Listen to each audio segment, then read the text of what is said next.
The heat had already settled into the seams of the flight line by 700 hours. The concrete radiated it back in slow waves, rippling beneath the boots of the pilots heading toward the main hangar. Morning chatter carried over the clatter of equipment carts and the rhythmic whir of ventilation fans.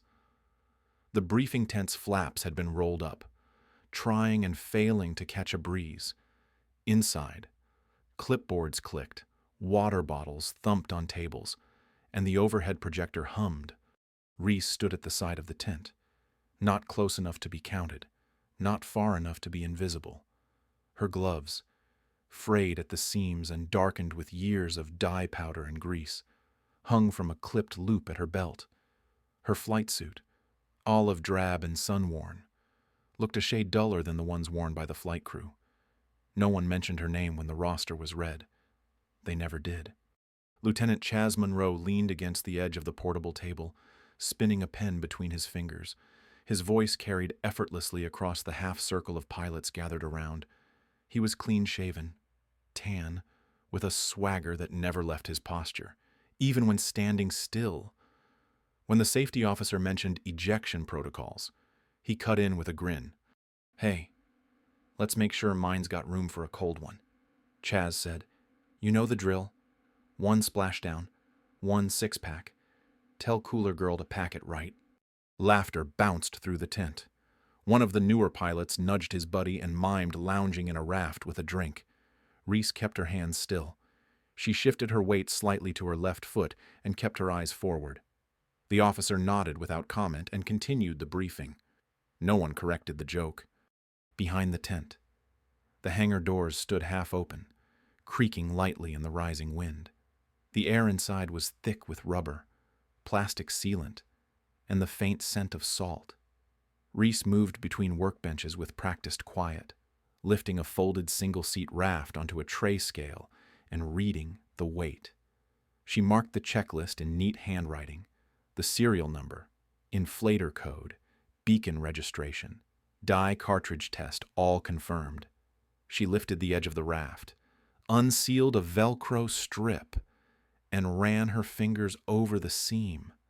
There, just beneath the surface, the weld line shimmered too cleanly. She paused. The factory seal hadn't been heat tested against surface temp over 70 Celsius.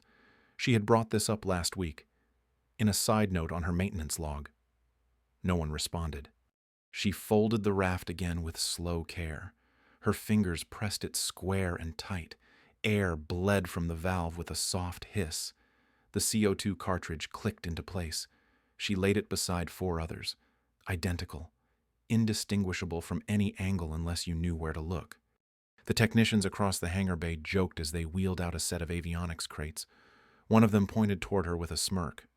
"Packing princess on duty. Everyone relax. We're saved." "Bet she ironed those seams like bedsheets," another added, tossing a rag over his shoulder. Reese didn't look up.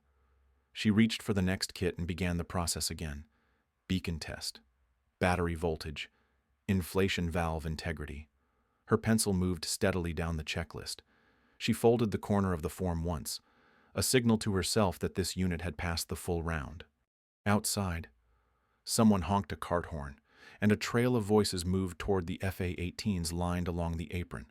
Jet engines whined faintly in the distance. Flight prep had begun. Chief Winslow walked through the hangar, his coffee sloshing in a paper cup.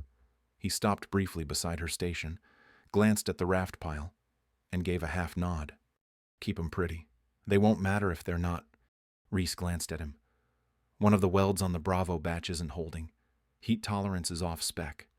He took a sip and shrugged, "Then don't overheat them." He walked away before she could speak again. She didn't. In the corner of the room, the digital test board blinked green, showing status pass. She pressed the manual override and ran the test again. She had learned not to trust automatic indicators. Machines didn't fly through fire. She watched the inflation timer hold steady at 14 seconds. Good enough for review. But she made a note to double-check the die pack under pressure. She marked the side of the folded Raft with a pencil dot barely visible. Her own system. She would go back to it after the briefing crowd cleared out. She always did. Outside, The pilots walked past the storage bay on the way to their planes. Chas Monroe slowed for a second, spotted her through the open side door, and leaned to the guy beside him. She's still folding, must be prepping lunch service. The group snickered. Reese didn't pause. The heat in the hangar was climbing. Her collar stuck to the back of her neck. She reached for the final kit on the shelf and began the inspection again. Her gloves, though worn, gripped every buckle and latch with practiced rhythm. The radio crackled near the wall, call signs floating in from tower ops, cleared for takeoff, formation rolling out, 100.0 frequency live. She stepped outside, clipboard in hand, and stood beneath the shadow of a tail fin. The jets taxied toward the runway in staggered rhythm. Their engines rose into a sharp roar. Pilots in helmets gave hand signals to crew. Reese stayed where she was, eyes shaded beneath the brim of her cap. No one looked at her. No one waved. She folded the checklist, slipped it behind the front flap of her vest, and walked back toward the stack of sealed rafts. A gust of wind flipped a flap of plastic. She reached out and pinned it down. The laughter from the morning still echoed faintly in the back of her mind. But she didn't carry it. Not in her posture. Not in her step. She picked up the next raft. It weighed exactly what it should. She opened it, checked the weld, sealed it again. She folded. They flew. The hangar changed after dark. The clamor faded. The fluorescent lights buzzed softly, half of them flickering in slow, uneven pulses that cast a faint shimmer over the floor. Outside, the coastal wind blew steadily against the corrugated siding, rattling a loose panel near the ceiling. Inside, the only movement came from Reese, her sleeves rolled, gloves off, hands bare and precise. She worked at the long metal table in the far corner, away from the bay doors. The overhead fan spun sluggishly above her, moving the air just enough to lift the pages of her checklist log. Her pencil sat on the edge of the clipboard, worn smooth from hours of use. She unfolded another raft, one of the Bravo batch, and turned it over in her hands. The weld seam ran clean across the vinyl, but she didn't trust the factory seal. Her fingers pressed the edge gently, then a little firmer, and finally with full contact. She felt the tension in the layer slight give beneath the surface. It would hold in calm water. It might even hold in cold. But fire and salt heat. She didn't like the odds. From her tool belt, she pulled a length of clear poly seal tape, already cut to length, and laid it carefully along the seam. She pressed the first layer into place, waited 5 seconds, then added the second. This was her method. Double seal. Not standard. Not approved. But it worked. She had tested it more times than she could count. She set the patch with the faded wrench taped to her belt. Her father's. The tool was old and dulled, edges rounded from years of boat repair.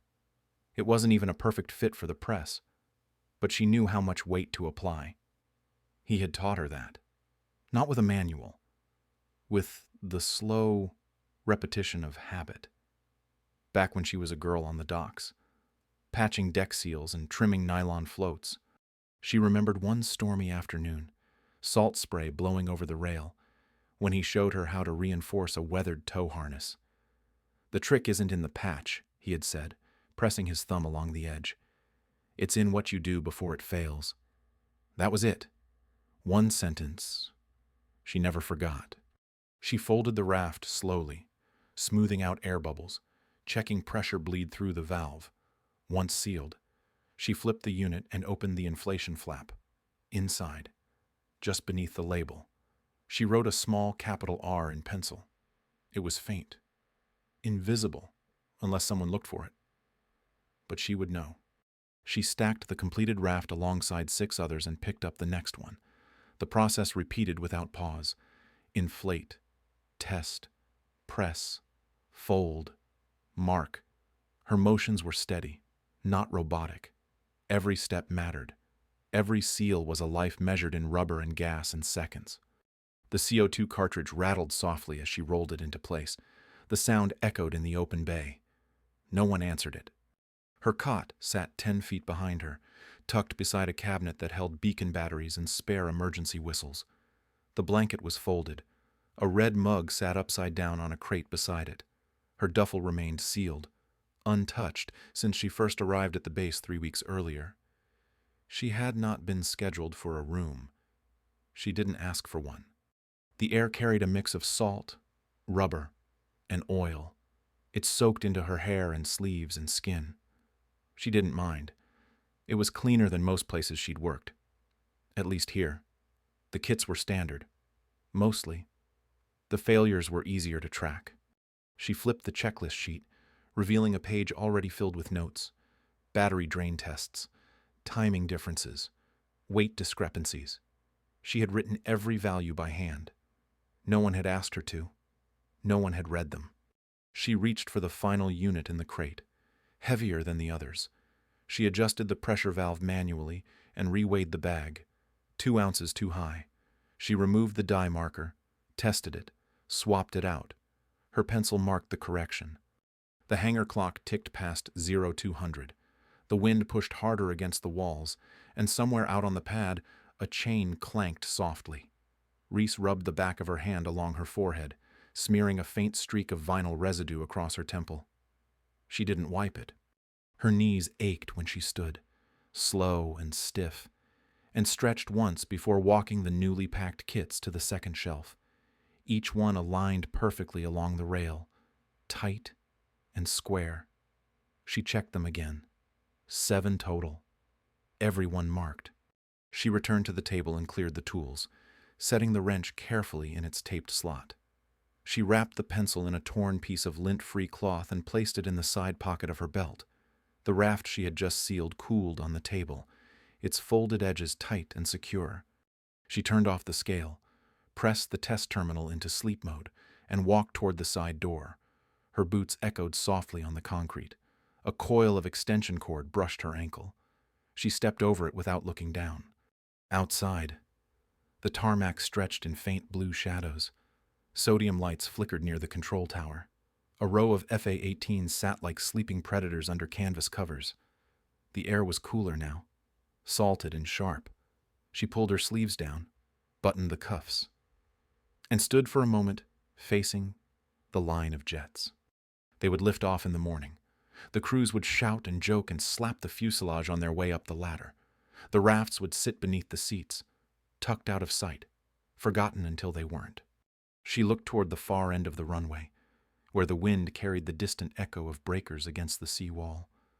The horizon was still dark, the sky above it already paler. Dawn was close.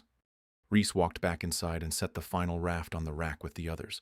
The stack sat level, everyone marked, everyone sealed. She exhaled through her nose, slow and even, then reached up and turned off the overhead fan. In the silence that followed, nothing moved. Just her cot in the corner. Just the flicker of one tired light. Just the raft that would never be seen until it mattered. The call came in at 12:37 local time. One of the FA-18s in the training exercise had lost engine power over the coastal range and issued a mayday before disappearing from radar. Within 40 seconds, both crew members had ejected. The second aircraft in the formation circled once and reported flame bloom on the water. Then smoke overtook the frame. Inside the SAR control room, tension locked every movement into precision. Voices clipped through headsets. Terms were sharp, ranges, coordinates, fuel estimates. The command staff stood behind a line of monitors, watching a thermal feed stutter into view from the first responder drone overhead. Impact site confirmed, said one tech, coordinates updated on screen 3. The imagery came in gray and black with patches of orange where fire still floated across the surface. A slick of fuel burned wide around the wreckage.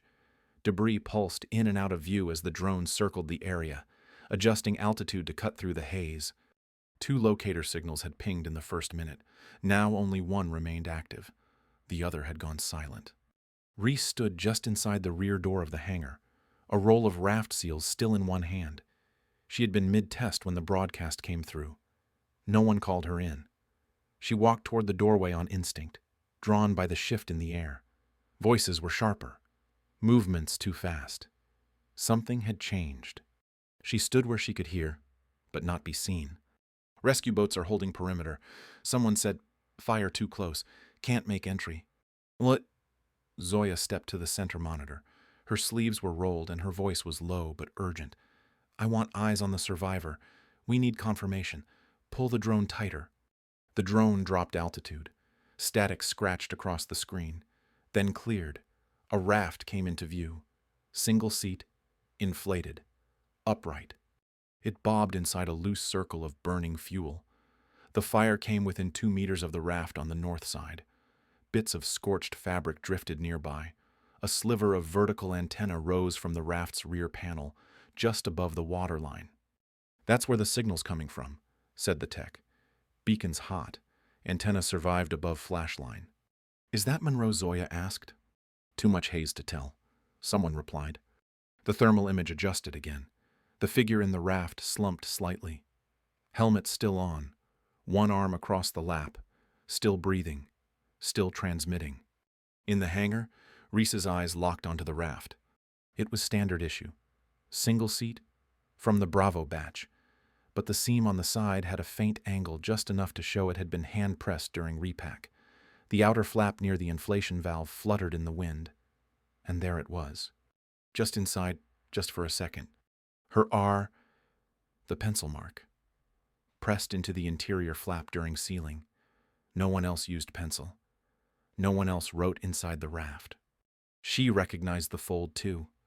Her method always ran corner first, not flat. It was easier to deploy under tension. The angle of the canopy confirmed it. This wasn't guesswork. This was hers. The comms flared again. "Boat Alpha reports no entry. Winds pushing flame south. Need alternate route." "The raft still holding?" Zoya asked. "Yes, ma'am. Stable." Reese stayed silent. She didn't move. She didn't speak. The wind shifted behind her, blowing through the hangar and flapping the edge of a loose cover near the storage racks. The room smelled of old rubber and salt and something faintly burned. Inside the control room, someone switched the feed to the backup drone. A second angle swept across the fire line. More wreckage scattered on the surface. Foam drifted from a broken pack. A shredded seat cushion floated sideways. Another raft was visible, melted, collapsed inward. No sign of life. "The other signal's gone," said the tech. "Negative beacon return." Zoya leaned closer to the active screen, her eyes locked on the floating raft. The figure inside hadn't moved again, but the beacon still flashed in sync with the drone's telemetry. "Zoom in," she said. "Tighter on the raft. Get me that serial code." The drone dropped lower. The raft bumped once against floating debris. The canopy tilted. The camera froze on the side panel. There it was, plain and small, the pencil mark just inside the flap. Reese didn't blink. "Can you enhance that?" one of the officers asked. "It's not a print code," said the tech. "Looks like pencil." Zoya turned toward the room. "Check who packed that raft. Right now." A junior tech tapped into the manifest, searching for the seal log. Reese remained where she was, half shadowed by the doorframe. The thermal camera adjusted again, shifting to false color. The raft remained the only item afloat in the hot zone. Flame crept closer from the west, but the raft didn't fail. The material flexed and held. Rescue boats radioed in again, waiting for window. Drone confirms survivor alive. Zoya nodded once. "Tell them hold position. We have eyes." The tech pulled up the inspection log. Pages scrolled on screen 4. Signatures ran in columns, printed names, dates, barcode matches. Next to the serial for this raft, no standard initials, just one handwritten letter, R. There was a long pause. From behind the control panel, one of the younger techs looked up. His voice was quiet. "Who packed that?" No one answered.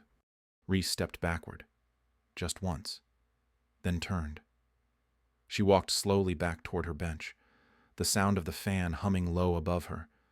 Her gloves lay folded on the table beside the unfinished checklist. She picked up her pencil and returned to work.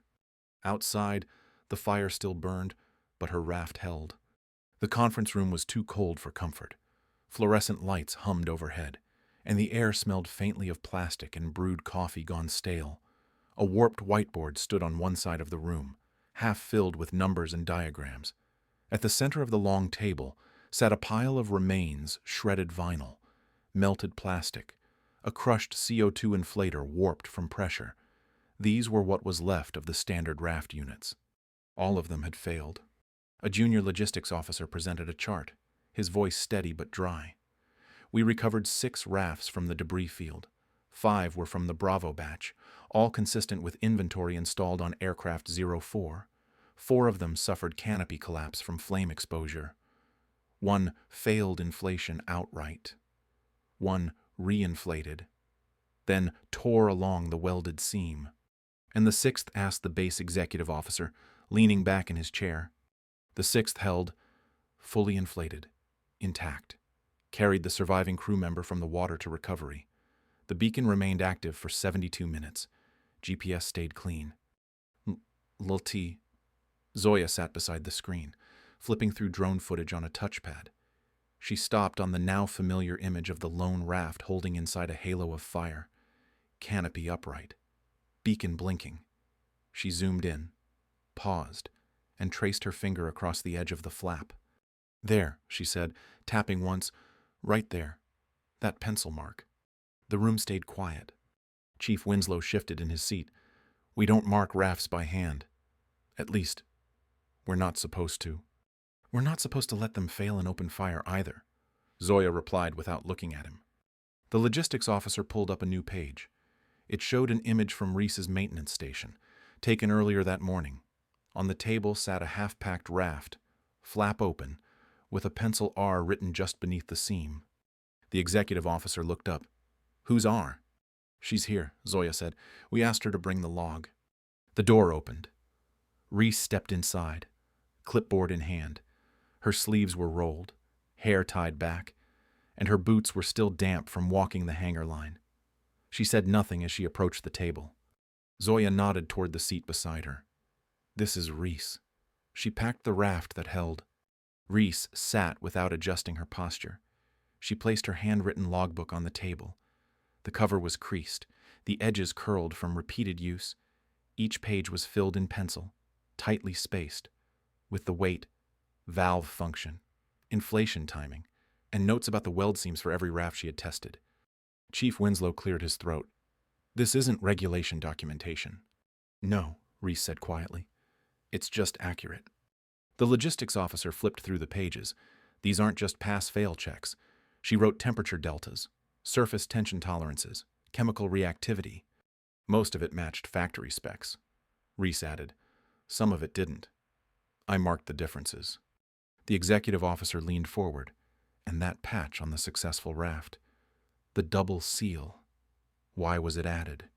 The factory weld dipped under tolerance after exposure to heat over 70 Celsius. I tested that on the first batch and confirmed it on 3 more. The patch added redundancy. Without approval, Winslow muttered. Without response, Reese corrected. Still calm.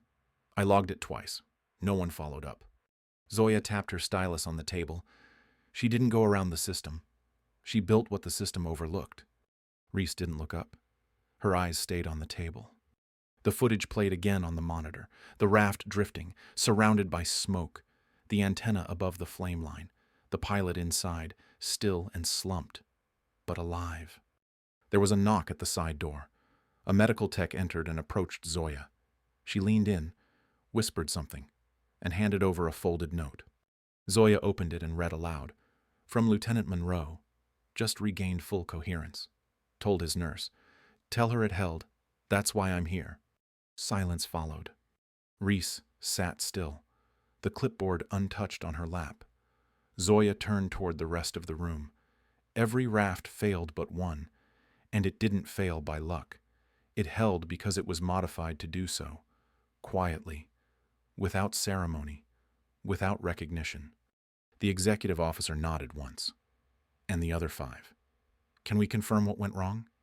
The logistics officer answered, all failures happened within the first 30 seconds of exposure to thermal spread from surface slick ignition. Material weakened, seams buckled, no evidence of patches or manual reinforcement, no pencil markings inside the flap. Zoya stood. We'll review every raft from the Bravo series starting today. Reese, I want your checklist used as baseline. Chief Winslow spoke again, more carefully this time. It's not part of the manual. It is now, Zoya said. Reese finally looked up. There are 10 more in the crate from that lot, she said. 6 already tested. 4 pending. I marked them. Same patch the XO asked. Yes, all with pencil R under the flap. He looked at her. Eyes narrowed slightly. Why pencil? Because it fades. If the raft gets soaked long enough, the mark vanishes. Zoya nodded in approval. Temporary?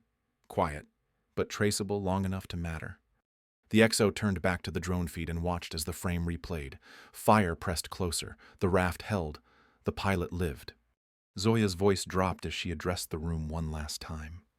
She didn't just fix the raft. She built the only one that survived fire. No one argued. No one moved. And Reese, without needing more, stood and walked out, her logbook still open in her hand.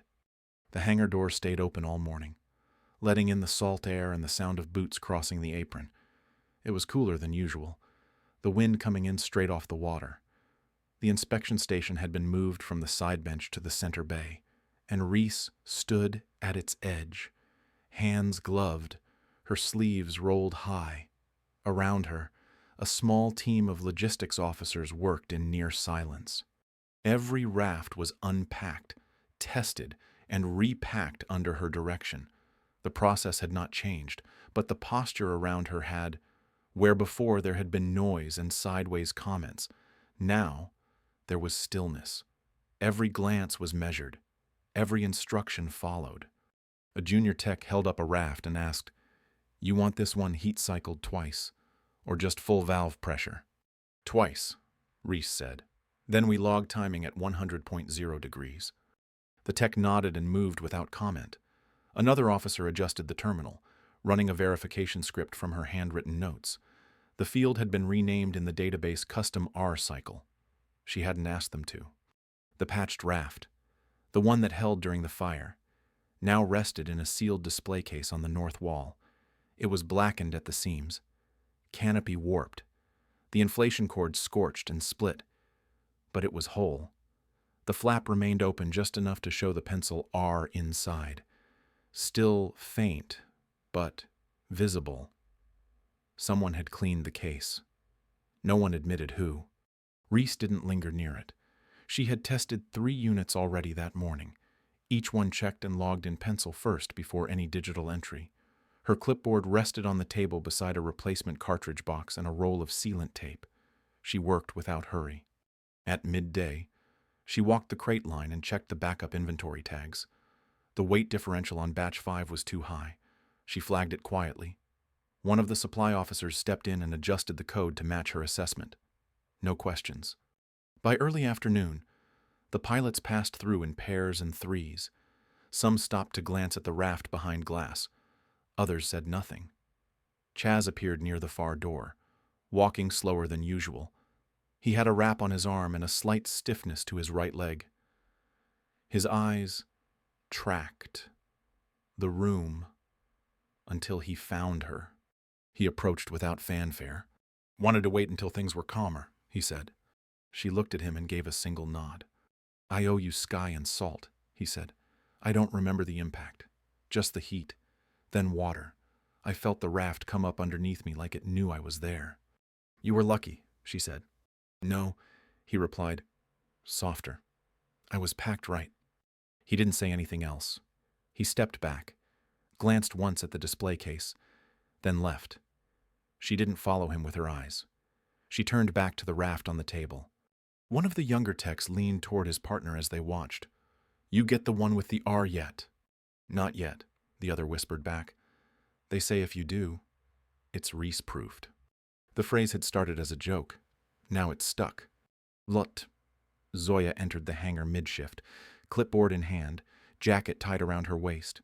She crossed to Reese's station and waited until the current test finished. When Reese looked up, Zoya spoke low. "Command wants to offer you an engineering review post, advisory role, policy influence." Reese wiped the side of her glove across the raft's flap and rechecked the seam. Then she looked at Zoya and answered simply, I'd rather stay where I can touch what saves people. Zoya didn't argue. She just nodded once. Understood. By late afternoon, the test group had grown. 2 more officers arrived from procurement to watch. One adjusted his tablet every few minutes, making annotations that mirrored Reese's handwritten notes. None of them interrupted her. She continued to test each raft by hand. She pressed the weld seams with her thumb. She measured flex tolerance. She flipped the flap and made her pencil mark only when she was sure. A few feet away, the techs paused to watch her pack one from start to finish. They didn't crowd her. They didn't ask questions. They just watched. Quiet. The hum of the fan above never stopped. The sea air moved gently through the open doors. Somewhere beyond the pad, jets returned from drills. Engines whined into silence. Tools clanged in the far bays. But near her, everything was calm. At the edge of the bench, the clipboard sat with her logs, still handwritten, still careful, still hers. She packed another raft, pressed the flap, made her mark. Behind the glass, the raft that held remained untouched. The burn marks had darkened slightly over time, and the R inside faded a little more each day. But it stayed visible, just long enough to matter. The technical panel briefing room was quiet except for the hum of the screen. The overhead lights were dimmed, casting soft shadows across the long table where the committee sat with open folders and folded hands. At the far end, a wide monitor replayed the footage. Same loop, same frame. A single raft, drifting in a blaze of broken sea fire, held position against the wind. The beacon blinked, faint, but steady. Flame licked the edges of the frame but didn't touch the canopy. A faint mark on the inside flap remained visible, just a pencil, ER. No more than a whisper on fabric. Reese sat near the back wall, not at the head of the table, not where the directives came from. She wore the same flight suit she always had, sleeves rolled, boots quiet against the tile. Her logbook lay open beside her, pages curled at the edges, grease on the margins. Graphite rubbed smooth from her thumb. The lead logistics officer paused the video at the critical frame. The raft held center screen, fire to the left, debris to the right, still afloat, still firm, still holding. That's the moment, he said. 73 seconds after the slick ignited. The temperature at the waterline was 100.0 degrees. Every standard raft material failed between 60 and 90, all but this one. The room didn't nod. No one spoke. They simply watched. A new flight crew sat along the back row, fresh transfers. 1 week in, they had never met Reese before. One of them leaned forward and spoke. Quiet, but clear. How'd you know the weld would fail? Reese didn't shift in her seat. She answered without turning her head. I didn't guess. I tested. There was a pause. Then the logistics officer lifted a page from the folder in front of him. Her notes. Photocopied, with her original pencil lines faint but still visible beneath the scans. He turned it slightly toward the panel. This was written before the incident. He said, seam tolerance test. Temperature threshold listed at 71 Celsius. Adjustment made with dual seal patch. No one logged it in the system. But it's right here. The panel chair nodded. From this point forward, we're integrating her process as standard for forward-deployed raft kits. All Model B units will include double seal verification and pencil trace for technician accountability. Another member spoke up. We're calling the signature the Reese mark. Simple, internal, quiet. There was a low murmur of agreement, the kind that didn't need to be loud to carry weight. The image on the screen stayed frozen. The raft, half burned and alive, held its place like testimony. Outside the briefing room, the day moved on as usual. Sun drifted over the pad. A few cargo pallets shifted on the tarmac. Inside the hangar, Reese returned to her bench. No one trailed behind her, no reporters, no orders. The framed still from the drone footage had been hung the day before. Someone printed it clean and mounted it in a spare frame they found in the admin bay. It sat level against the wall, just above the toolkit shelf. In the bottom corner, a line had been handwritten in marker. You kept me afloat. She didn't ask who wrote it. She didn't touch the frame. She simply moved around it. The hangar fan clicked as it turned overhead. The next crate of rafts sat open beside the table. She took one and laid it flat. The canopy was tight, the weld lines smooth. She pressed the seam gently, then rolled it back and checked for inconsistencies. Her hand moved steady. Her eyes didn't rush. The wind pushed through the bay doors, tugging at the edge of the table covering. Tools clinked softly in their trays. Far off, a cart rolled by. A few boots echoed on concrete. But near her, there was stillness. She reached for the pressure gauge, clipped it into the valve, and waited for the hiss. The reading blinked. She logged the number on a fresh page, careful as always. Nothing fancy, just a date, a serial, and the result. Then she flipped the inflation flap and made her mark. The pencil R landed light and sure, just beneath the curve of the inner seam. She folded the raft with slow precision. No fanfare, no speech. Her hands moved the same way they had before the fire line, before the meeting, before anyone said her name out loud. That was the point. Her cot remained in the corner. Neat. The mug on the crate hadn't moved. The bench still creaked when she leaned into it. But there was a difference now. Not in the room. In the rhythm. One of the new techs passed through the doorway and paused. He watched her test the next unit from a distance. He didn't speak. He didn't ask questions. He only stood long enough to see how she worked, then moved on without interrupting. Reese finished her notes and set the raft aside. It would go into the next readiness kit. It would carry her seal, tucked invisible inside, waiting for water and wind and fire and the kind of silence that always followed impact. She flipped the next raft onto the table and began again. When the pressure reached standard, she logged it. When the flap opened, she wrote her letter. Then she turned the page of her notebook and made one last entry. Just the date. Just the mark. Just the fact that it had been done right. And behind her, the wind moved steady through the open bay. Sometimes, the ones who make the biggest difference are the ones no one sees. Reese never chased attention, never asked for credit. She worked in silence, folding life into every seam, preparing for a moment no one believed would come. And when it did, her quiet precision saved a life.